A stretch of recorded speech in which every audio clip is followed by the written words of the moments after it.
வருஷமும் இந்த வேளாங்கண்ணி மாதா ஆலயத்தை நோக்கி வர்றதுடைய வழக்கம்.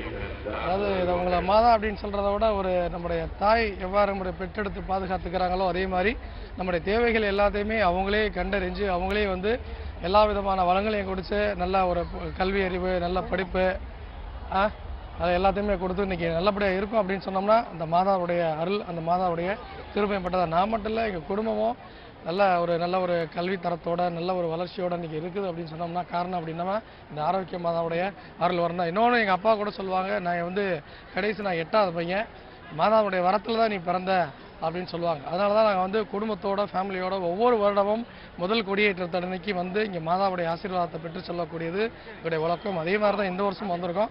இனி வரக்கூடிய நாட்கள்லையும் எங்களுக்கும் சரி, எங்கள் குடும்பத்துக்கும் சரி, அதே மாதிரி சமுதாயத்துக்கும் சரி மாதா வந்து நிறைய ஆசீர்வாதத்தை கொடுத்து மக்கள் எல்லாத்துக்கும் எந்தவித பேரிடர்கள்லாம் இல்லாமல் சந்தோஷமாக, சமாதானமாக, ஒற்றுமையாக வச்சுருப்பாங்க, இன்னும் நிறைய வளர்ச்சிகளை கொடுப்பாங்க அப்படின்ற நம்பிக்கையில் நாங்கள் அவங்களுடைய ஆசீர்வாதத்தோடு நாங்கள் திரும்பி செல்வதற்காக இங்கே வந்திருக்கோம் சார். இங்கே நிச்சயமாக இப்போ வேளாங்கண்ணி கொடியேற்றம் இன்று நடைபெற இருக்கிற நிலையில் இது குறித்த ஏற்பாடுகள் குறித்து நம்ம பேராலய நிர்வாகிகிட்ட நம்ம நேரிலே கேட்கலாம்.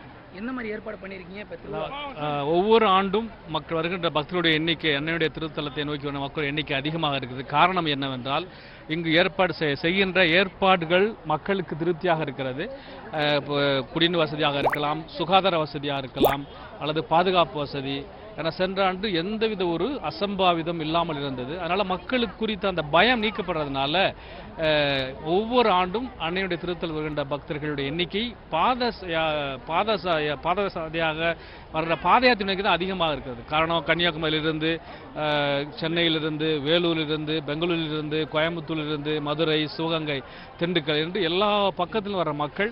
அப்போ வருகின்ற வழியில் அவர்களுக்கு தன்னார்வமாக மக்களே முன் வந்து உதவி செய்கிறாங்க. தண்ணி குடிக்கிறதா இருந்தாலும் ஒவ்வொரு பங்கில் நாங்கள் ஷெட்டு போட்டுக்கிறோம். குடிதண்ணி வசதியாக இருக்கலாம், சுகாதார வசதியாக இருக்கலாம்.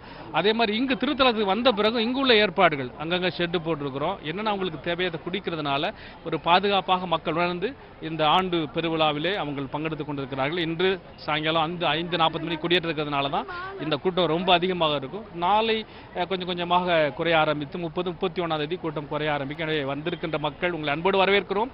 இங்கு உங்களுக்கு என்னென்ன வழிகாட்டுதல் சொல்லப்படுகின்றதோ அதை கடைபிடித்து எந்தவித ஒரு சத்தம் செய்யாமல் நிர்வாகத்துக்கு உதவுமாறு உங்களை அன்போடு கேட்டுக்கொள்கின்றோம். நிச்சயமாக, அதாவது வேளாங்கண்ணி பேராலய இந்த கொடியேற்றத்தை காண்பதற்காக வரக்கூடிய சுற்றுலா பயணிகள் மற்றும் பக்தர்கள் சிரமமின்றி கொடியேற்றத்தை காணவும், அதே போல மாதாவை தரிசனம் செய்வதற்கு அனைத்து